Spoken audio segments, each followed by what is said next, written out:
Okay, this is an insert. We finished recording like 10 minutes ago. I go downstairs to talk to my lovely family, and I go on Twitter and Renaud Lavoie, first tweet. Trevor Timmins. Paul. Oh my God. I am actually shook right now. Paul Wilson, Senior VP of Public Affairs and Communications. Trevor Timmins, the GM's assistant. The guy who's been in charge of their drafts for years now. The man who drafted Carey Price. And General Manager Marc Bergevin. He's been the GM since 2012, guys. Have just been fired by the Montreal Canadiens. I don't know if it actually is official, but I think there was something in there. People are reporting that it looks like that Gordon has officially been named. I think it's VP of Hockey Ops. I would assume that would be Jeff Molson officially still kind of being, sort of himself. Oh, here it is. To continue to assure the continuity of the day-to-day hockey operation during the process, Mr. Molson has retained the services of Jeff Gordon, who will serve as Executive Vice President of Hockey Ops. I'm assuming that is Molson staying as president because that's what he's done. He's Jeff Molson. I am obviously right now in just a complete. I'm hysterical right now, gentlemen. Your immediate reaction. You're going to hear about Gordon being hired and how much time Bergevin may have left, like right after this episode. But gentlemen, like continuing because this is the long episode. Gentlemen, your thoughts, your reactions.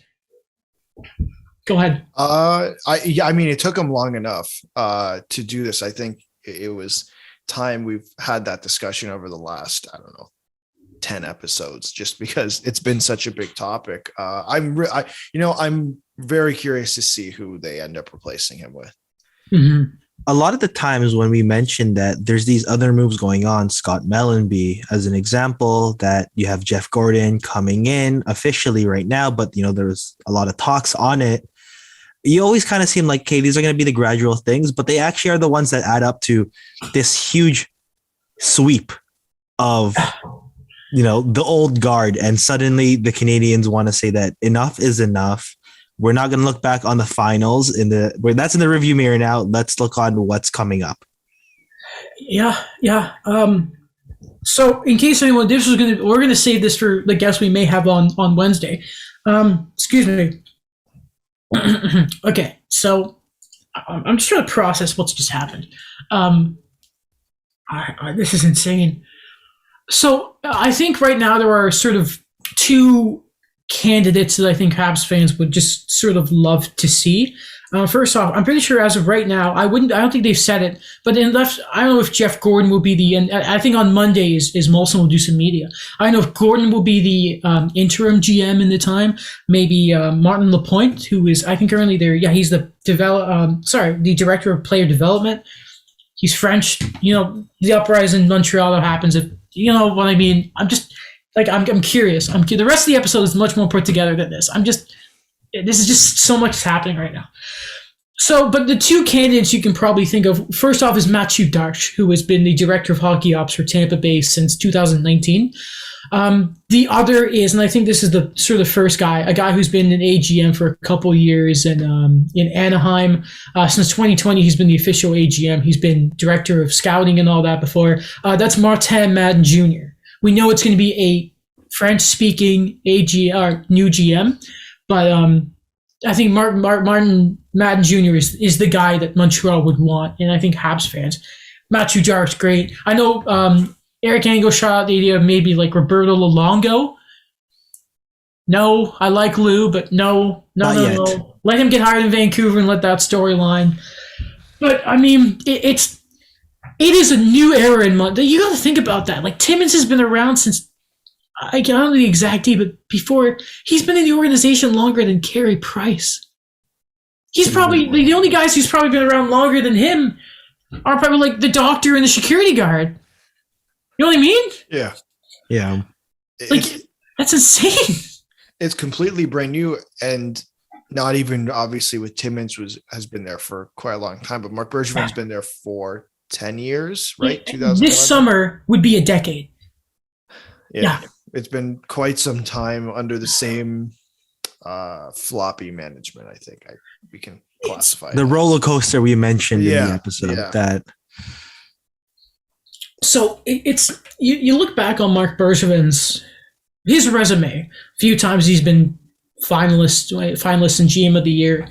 He got the Habs to a conference final in 2014, the Cup final last year. I saw somebody saying, Bergevin's done a great job. They made the playoffs 6 of 10 years.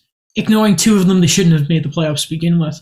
I've told you guys this before. I have this big document that I've had this Bergevin video waiting for a while. So I've got to now work on the finer points of that. I'm going to be doing that. I've got to shoot a video right after this. I don't want to get excited, and I may seem that I am, that people have lost their jobs, because especially Marc Bergevin is such a weird figure to talk about. At the same time, it's kind of like you can't forget that he chose to draft Logan Mailloux, which was completely unacceptable. He is someone who was the Department of Player Personnel for the Blackhawks when Kyle Beats happened. He claimed he didn't know about it, which, if that is to be true, he is still a director of player personnel who was unaware of what happened in the organization. So there's questions there. We know the philosophy of the team. There's so much to look back on. So much to look back on Marc Bergevin's time as GM. The Subban stuff. His sort of rebuild, how they sort of left Max Pacioretty up to dry. The disrespect to Andrei Markov at 990 games played.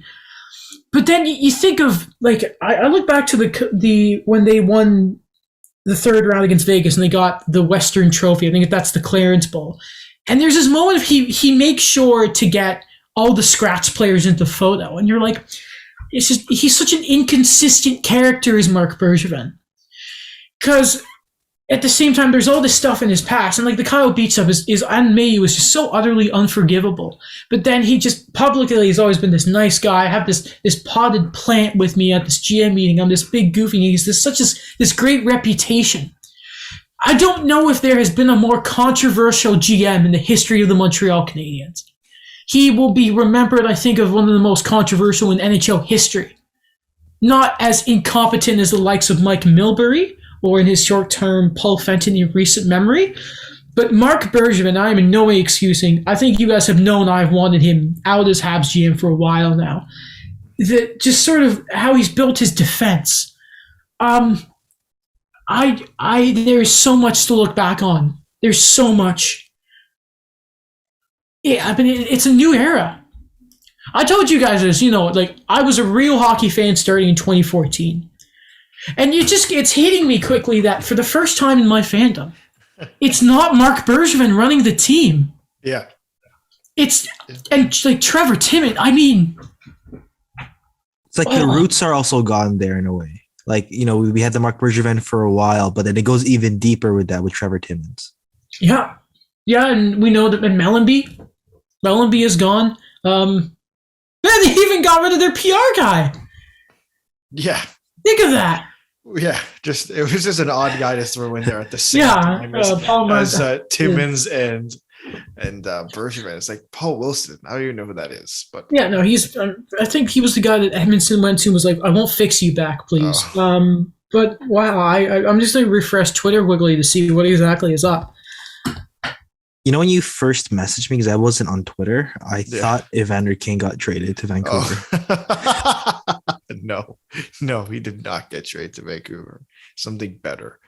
You know what? I think now that the dominoes, I think, are going to start to fall. I think obviously Mellanby resigned last night. That was kind of domino one, but I think this one was an even bigger domino because it's not only Timmins, but it's the general manager in the middle of a season. And that's not necessarily a popular thing to do, like a thing that happens regularly, firing a general manager during mid-season. In the last 24 hours, if you look at the past calendar year with the Canadiens, they fired head coach Claude Julien, associate coach Kirk Muller, Stefan Waite, the goaltending coach. I might be forgetting someone else. And then now, in the last 24 hours, they've lost GM Marc Bergevin. They fired Marc Bergevin. They fire an assistant in Trevor Timmins. The other assistant, Mellanby, is gone. It is a completely new look. Yep. Completely new look. And here's the thing: if Ducharme sees out the rest of the season, it's easier to fire him then, because Claude Julien's money should be off the books at the end of this year. So instead of having $8 million to pay this year, it's down to, I want to say it's like $3 million for Ducharme. I could be wrong. Don't quote me on that. And this is a really good tweet from Jay Fresh. Timmins really coasted off of drafting Price, Subban, Pacioretty, McDonough 11 years ago. Montreal's first rounder from 2009 to 2018.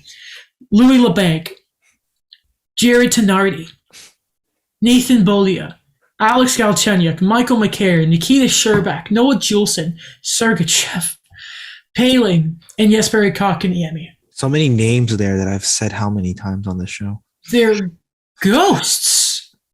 Ghosts. Everything has changed. Everything has changed. Everything has changed. I can't believe this. I'm still shocked. I was screaming around my house. I FaceTimed Mike. Yeah. Poor guys at work. It's a lot to take in. Oh, no, go ahead. Dave. No, it's just a lot to take in right now. I understand. Like when I was surprised that I know it's historically their worst season start, but 22 games, 23. Yep. Just the way I saw things, or the way things have kind of been in the past, which they proved me wrong that, this is not how things were anymore. These are not how things are going to be anymore. But for me, I just kind of felt that given what Marc Bergevin's been like to this team, to the city, that they're just going to let him, drift off into the distance in the off season. I wonder where he ends up. And is it Vancouver? Oh my God. Let it be Vancouver. That would be insanity. I wonder what this does to the team. Like, not obviously him being gone at this moment is not going to change anything player personnel wise, but I wonder if it changes something mentally for the players, knowing that like there's no more BS. Like, this guy is gone. Mm-hmm. I wonder how the mentality of the team changes. So do I, man.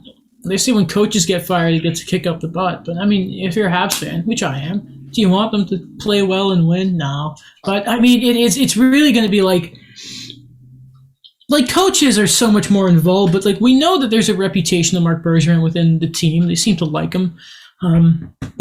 But I have no idea. I don't know how it affects them.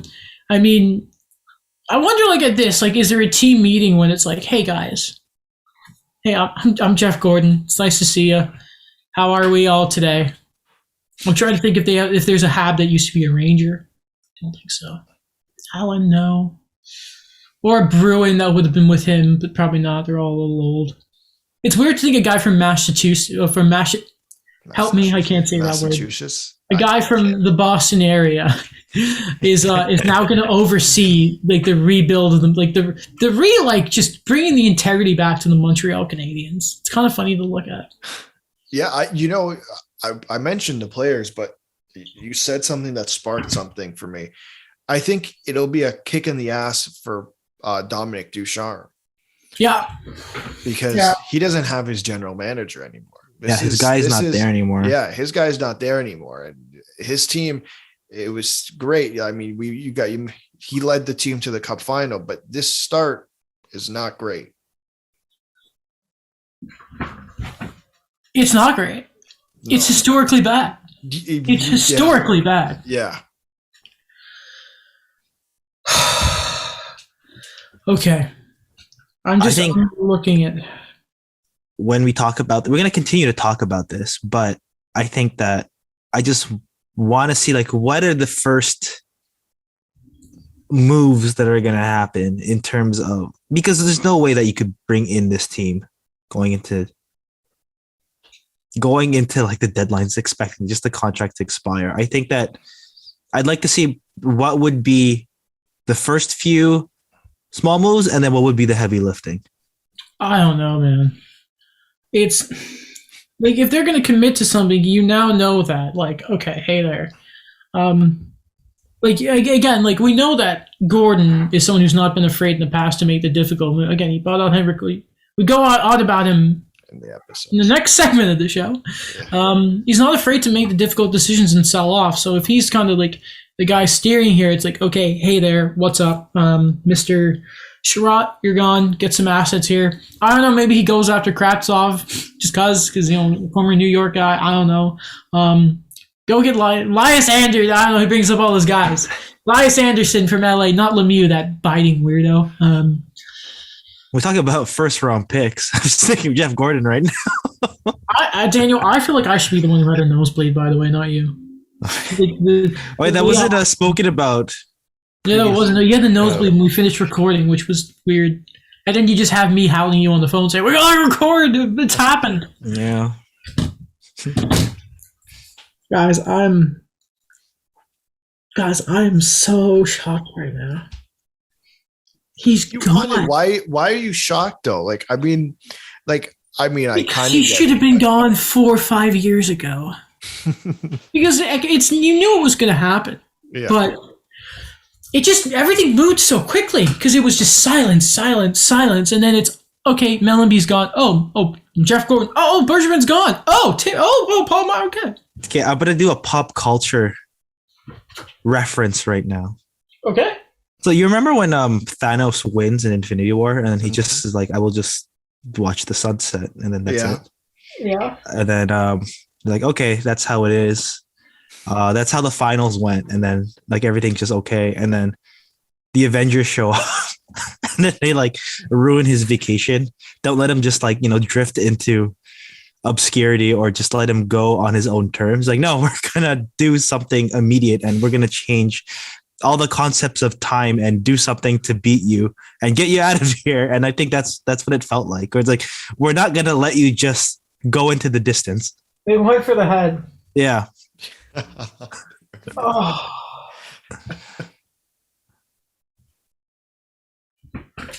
It's all new. Everything's starting again. They're gonna suck for a couple of years, which is unfortunate, but there we go. It's gonna be hopeful though. Yeah, no, it is. It is. And they have an owner that's pretty chill, so he's not gonna fire him just because Tom Wilson's Tom Wilson.